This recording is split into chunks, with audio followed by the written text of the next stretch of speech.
Hi everyone, welcome to the Random Thoughts video series. This one's all about web to lead in Salesforce. There's plenty of videos around that cover this sort of topic to cover how to make web to lead forms look really sexy and that sort of stuff. We're going to do the basics, but spend most of our time talking about the stuff behind the scenes so that you can build a workflow that says thank you to the punter who's registered with their email address, obviously, and then send a notification of that registration to one of your sales chaps. So if I go straight over to an example, here is one of our clients' emails that points them at, or the person receiving that email, with a registration page that says, please register here to come along on a very nice railway trip. Now, as soon as the punter clicks that and types in their email address, it goes off and registers inside of Salesforce if they fill all that information out. And at that time, a notification is sent to internally within our customer so that they know that somebody has registered. And also at the same time, the person who's registered gets a thanks very much for registering, we'll see you on the day email. Here's another one. Here's one of our own web pages, and inside of here there's first, last, email address, the normal traditional stuff. Now all of these have something quite in common, and if you're scared of HTML, I'm going to show you it, but don't panic about it because you really don't need to know that much about HTML. Just follow some simple steps and we'll get you there. So if I look at the source, and you can just do that by hitting view page source on any web page, you can see a bunch of text here, and I want you just to, you don't need to know it all, just consider some of these things. That's the basics, and Salesforce actually creates a lot of that for you. And you can either take that and do something with it yourself inside of a tool like Dreamweaver or inside of your content management system, or you can just send that to your webmaster and that person, he or she, will do something with it. And that's really the basics of it. So let's just drop back into our friendly Salesforce environment. And where do you think you might find the web to lead stuff? Well, if you go over, assuming your system administrator, into the setup area, it's kind of fun in that if you type web to, oh, there you go, Salesforce is giving you a clue as to where it is. It's under the lead section, which I guess shouldn't be a surprise to most. And inside of here, there's three areas. There's three things that we're going to play with today. One is web to lead, one is assignment rules, and one is the auto response rules. So if I go back into the PowerPoint slide here, one will be the web to lead form, creating the form. The other one will be saying, thank you very much for the registration. That will be, if I go back in here, the auto response rule. And the third one here is sending the notification of the registration to one of your internal people. That will be the assignment rules. So let's step through these things one by one. Firstly, let's go into web to lead. So straight into web to lead, create web to lead form. And now what Salesforce is asking is, what fields do you want up on the screen? Here, clearly, there's first name, last name, email address. They're probably a given. So first name, last name, email address. It's already defaulted to those. Phone number, company name. That's probably kind of obvious. But let's put phone in there. Highlight the left-hand side, drop it over onto the right, scroll it up, because you want email, phone, company. Probably don't need city in this instance. Probably don't need state. You can do, obviously, if you want it. And what else have we got? Now we've got this thing called training course date, and we've got something else down here, which is a comments area. What I'm going to do is just look for, and I'm just scrolling through these things. I think it's probably actually called description. Right, there it is. That's the field inside of Salesforce. And of course, when the punter comes along and actually types these things in and presses submit, that's actually going to create a new lead inside of Salesforce with those values actually filled in. So I'm going to leave it at that just for a second, and I'm going to generate the HTML. At this point, it creates this. Now, again, I don't need you to get scared about this. If you don't know HTML, that's fine. You can take that, put it on email, send it to your web person, and the web person, the webmaster, will be able to create a registration form from it. just like that. There's a bit more sexiness that we'll do now, but generally that is the plan. Okay. Now, we've created some things here. I think it's just managed to take away some of the changes that I've made as I hit the back button. That's fine. We'll put phone back in, shall we? Scroll it up. Now, let's go into some of the more advanced features. So, when somebody fills this detail out, you probably want to take them to a thank you very much page.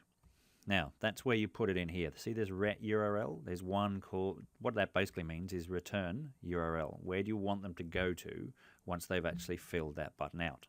So you could take them to a registration thank you very much page. You could take them to your home page. You could take them to a partner's website. You could take them to the soccer website, wherever you want to go. You just type that information in there. Of course, that page needs to exist, and the webmaster would need to actually build that so that it didn't just come up with a 404 error, but that's how you do it. I'm going to leave that pretty much as is. And then there's one more advanced feature which it's worthy of talking about now, and that's something called campaigns. Now, if you're not using campaigns inside of Salesforce, naughty you. You probably should. So what you really want is for someone, when they register on this page here, to not only go into Salesforce as a lead, but also be automatically entered into a Salesforce campaign. And we'll talk about that in a second. For now, I've just created the code here that will allow all of that stuff to happen for me in the background. So I'm going to generate again, like I did a minute ago, and take all of that code just there and copy it out. Okay. Now at this point, I'm going to drop into Dreamweaver. Again, if you don't understand enough about HTML, don't panic about this. You can send this to your webmaster and work with them just to work through it.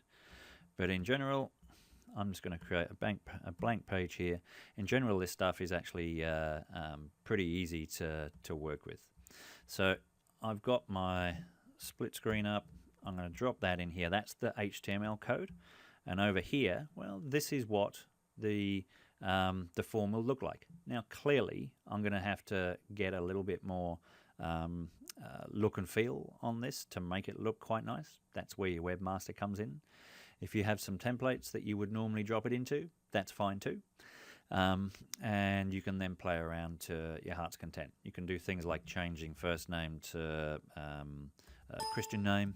You know, you can basically say whatever you want to actually do inside of here. Okay, so let's concentrate on this form a little bit and get the basics right. See the submit button here? That is controlling all of the fields above, and it's controlling those fields that are within this little ants section here, these red dotted lines. These hidden fields, which is what they are here, are very important, and they're very significant. They need to be within this form, otherwise things won't work.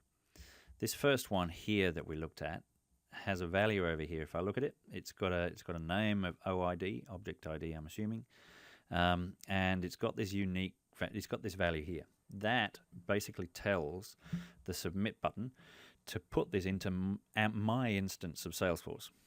Your object ID, your OID, will have a different value, but this is rather important in that if you accidentally leave this pointing at a different Salesforce ID, then the lead will go into that Salesforce, not your instance that you're expecting it to. Believe me, that's a difficult one to track down. The next thing is, the next hidden field is this one here. That's the ret URL, the return URL. Remember earlier on when we were generating it inside of Salesforce, we typed in the thank you page. So if you make a mistake at the generation stage, you don't have to go back. You can just change it in here. Perhaps it's thank you to HTML. And then the next hidden field down the bottom here is relates to campaign member status, and we'll talk about that in a second. In fact, let's talk about it now. One of the problems that Salesforce has is that it hasn't made an immediate assumption that I need this field to be hidden as well, and that's this thing called campaign. Now, pretty clearly, if I'm a user and I'm typing in my details, Graham Porter, email address, phone number, you know, just let me at this. I want to register. I don't want to have to choose a campaign. Doesn't make sense. That's basically a hidden or internal thing.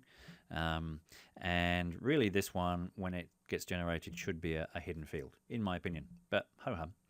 So the only reason that I created it and dragged it over into here was to get this little object description number here.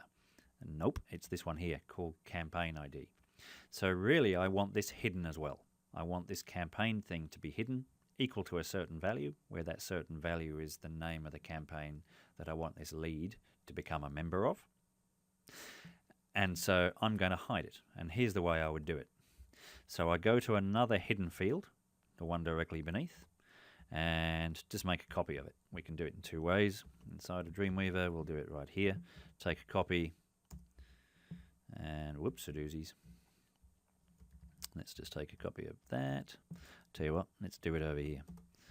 So copy, and I will paste. So now I've got two of those over here. Okay. Now the input type is hidden. That's what tells it to hide on the form. That's what I want. And the ID here that's been created, I want it to be equal to this one here, because I'm eventually going to get rid of this field. So I'm just going to do that. And the name, I'm actually, just for good fortune, going to do that. I don't actually believe we need it, but that's not the point. Now, which campaign do I want it to go into?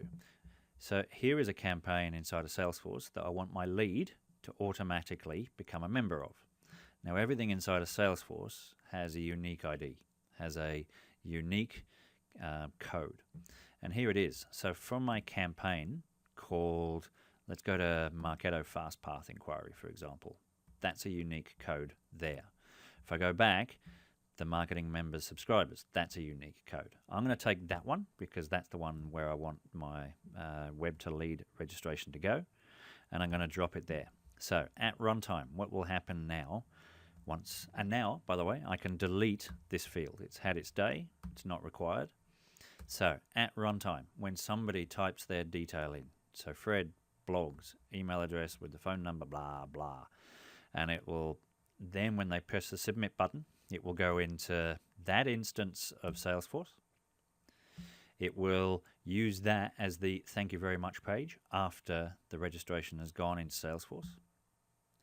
It will go into the campaign. The lead will automatically not only get generated in Salesforce, but also be put into a campaign member of a campaign called Marketing Matters Subscribed. And here's the member status. So what's the member status that I actually want it to go in as? If you leave it blank, it will default. Now, this is the area of Salesforce not a lot of marketers actually know. So if you go into the campaign, go into advanced setup, there's the member statuses. And most of the campaigns that we come across, in our experience, have really just got two values, sent and responded, and they're the default values. But you can modify these, and you should be modifying these, and if you're not using campaigns properly, give us a holler. So here is one. So, of course, I'm getting people to register for this Marketing Matters. It's actually a newsletter. If somebody's registered, it kind of makes sense for them to be entered into the campaign with a status of, what is it? There you go, subscribed. So I'm going to take that and drop that over here. So when this person registers, goes into my Salesforce, there's the thank you very much page, and they'll go into the campaign called, which one? Marketing Matters Subscribed, and it will go in with a value of subscribed. So that's how we generate the form.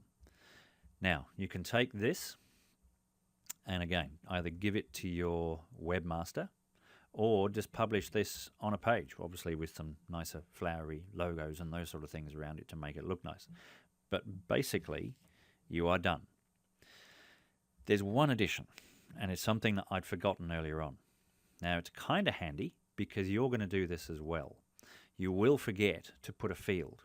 You'll go, gosh, I needed the something else field in there. I needed the state, or I've now remembered that I need this other field on that form.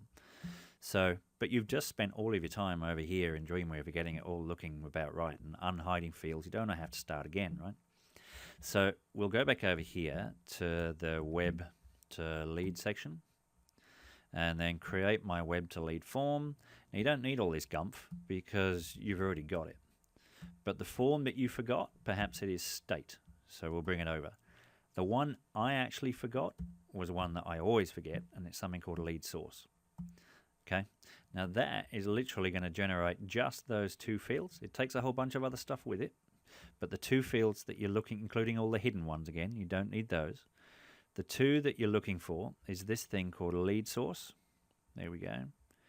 And this other one down here called state. Where did it go? Yeah, there we go, right here. Okay. Now, I need this one called a lead source, and that is going to be when I put it into our database. These records, when they go in, they don't just simply go into the campaign, but there's this thing called RMS, whatever it is, whatever the registration is for. So I want that. So I'm going to create it. It's going to be another hidden field. That's not something you want the punter to be able to see. So I'm going to create another one. I'll just do it there.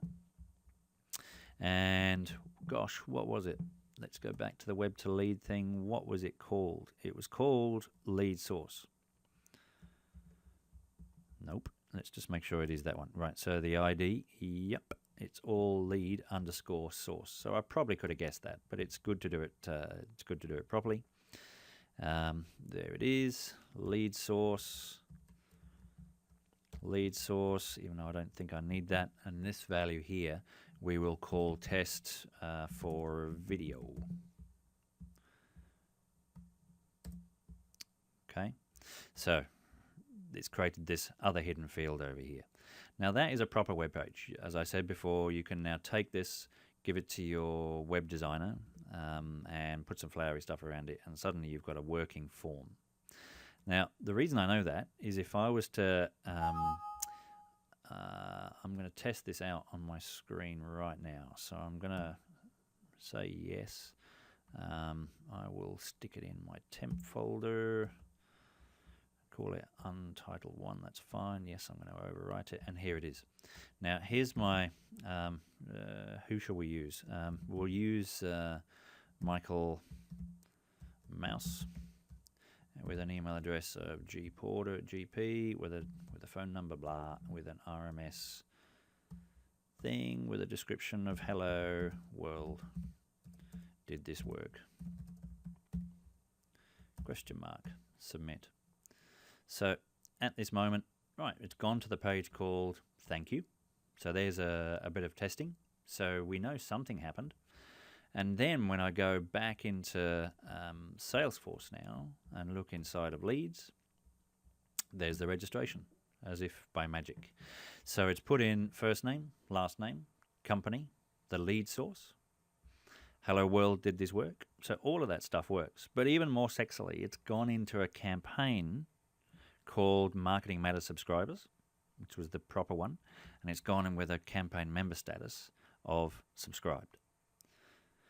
So, as I said before, you can take that code now, give it to your web designer, and they will put it up on the web page, and you'll know that this thing is working right. Now that they're doing that, you can now concentrate on doing the back end. Okay, so let's concentrate on the next section, which is saying thank you to the punter for their registration. So, we'll hop back over into Salesforce. It will be unsurprising for you to note that it's under the setup section. It's under leads. There we go. So if I go to the leads area, it's either one of two.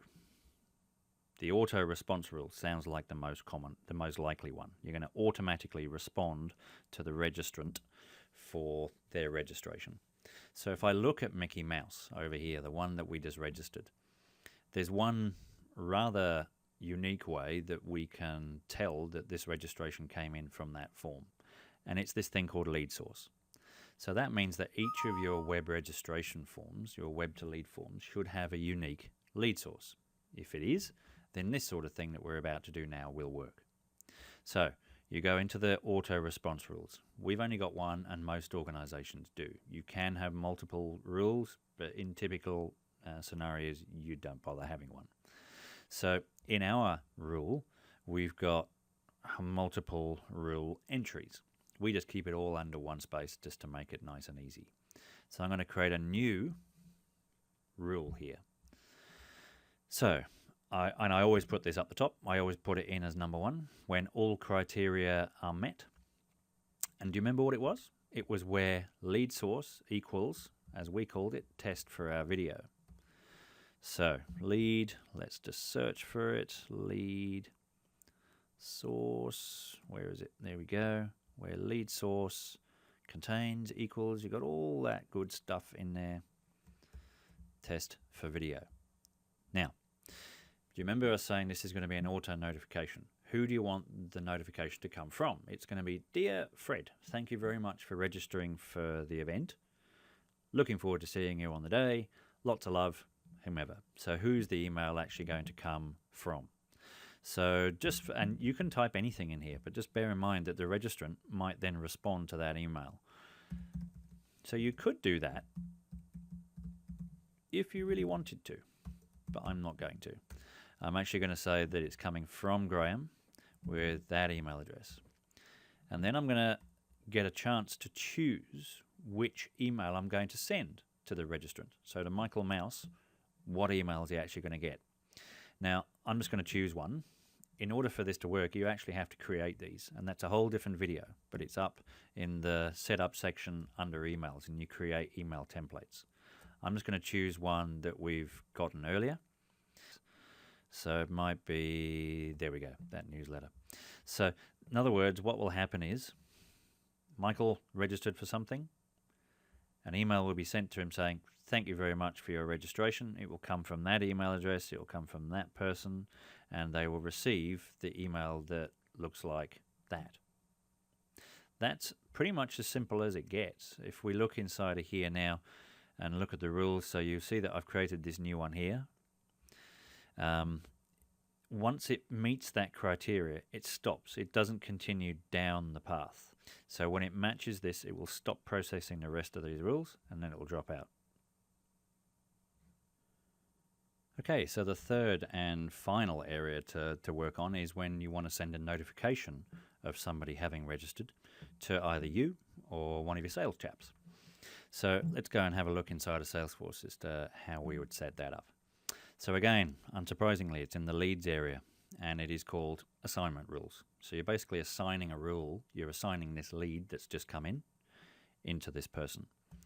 So following the same sort of look and feel, the assignment rules looks like this. We've only got one rule, and you can assign new leads to either users of Salesforce or to lead queues, which is kind of cool, actually. So again, I'm going to set up something really simple and straightforward. I always put mine at the top, number 1, and then we'll go off of, unsurprisingly, it's going to be that lead source thingy again. Lead source, where did it go? PQR, gosh, we have a lot of fields inside of here. It's actually called a lead source. I should have gotten to L equals, and stick that value in. So test for video. Then it's going to say, okay, which user do you want to assign this lead to? Now that would probably be, if you're the marketing person, you, because you want to have those leads, and maybe it's your job to then reassign them. Or it could be your inside salesperson, or it could be one of your telemarketers. And what email template do you want to be sent to this person when somebody registers with test for video? So if we go back to Michael Mouse, what's going to happen is when Michael registers, it comes in, and then Graham Porter will be sent an email saying somebody has actually registered. Now this is where, again, I'm going to choose one of the ones that we have standard set up. But let's have a quick squiz at that email, because you'll see it working in a few minutes' time. So let's go and have a look at it. Here is a text email. Remember, this is an internal email. It doesn't need to look sexy, no images. You can, you don't have to. This is a thing that basically says, alert, 1 or more, 4, and then we have an internal ID number, and the lead source. We'll come back to that in a second. This email has been automatically sent to you. This is a reminder to you. Name. And then these squiggly brackets are where it filled in all of the details from the lead registration. So you'll see it'll say Michael Mouse. It'll give you the company name, Michael Mouse's email address and phone number, and any other detail that they may have left. So that's a look at the email that will be sent when it gets registered to Graham Porter. I'm going to save that now. And then if we go back into Dreamweaver here and I run that same thing again, and this time we'll use Minnie Mouse with an email address of GP, same as usual, with a description of, hey Mickey, submit. Obviously that page is not found. Again, we still haven't created it, but we've got time to do so now. I go back into Salesforce. In the leads area, yep, Minnie Mouse did indeed get created. So that's all looking right. It's got the Marketing Matters subscribed thing in there too.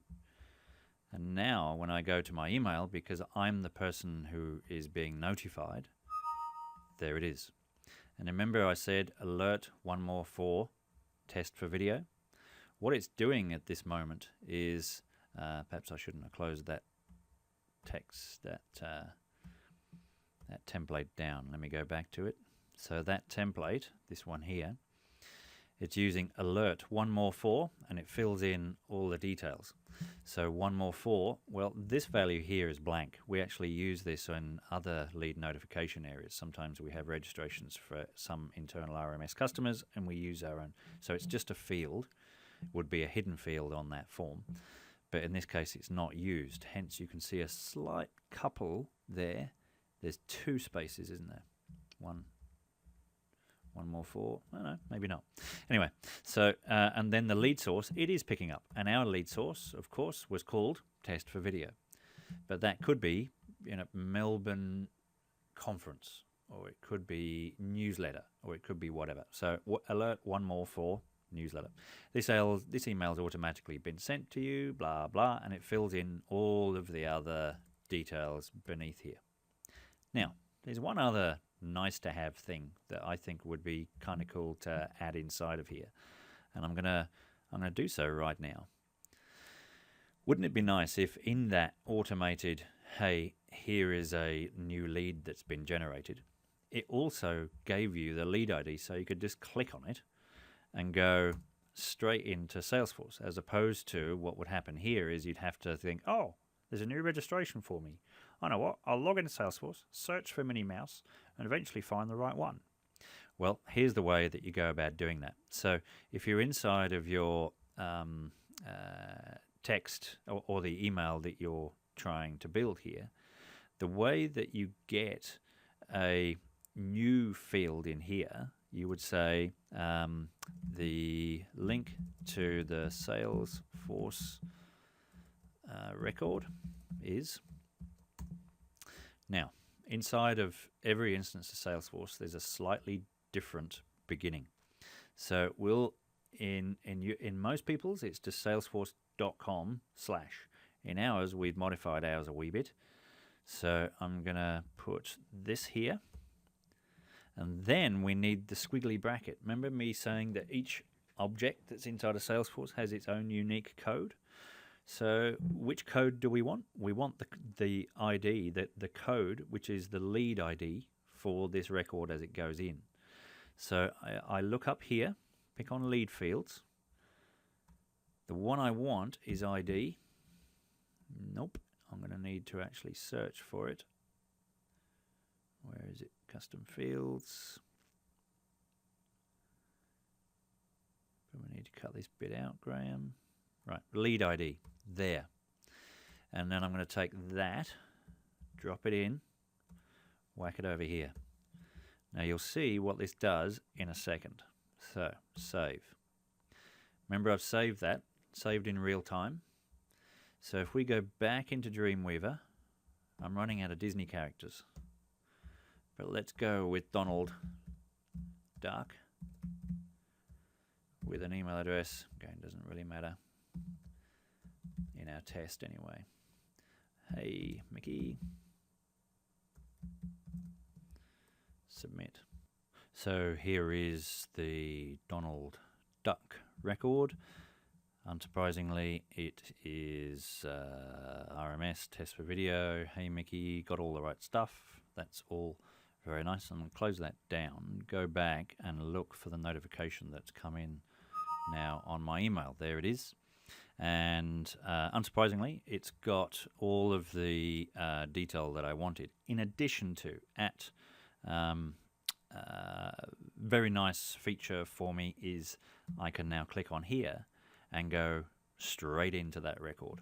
So that is all done at merge time. I think that's about it. So in this video, we've gone through the web to lead stuff, kind of basic, all the basics. We've done the thank you very much for your registration email that's gone to somebody. And we have sent the notification to one of the internal chaps. I hope that was useful. See ya. Bye.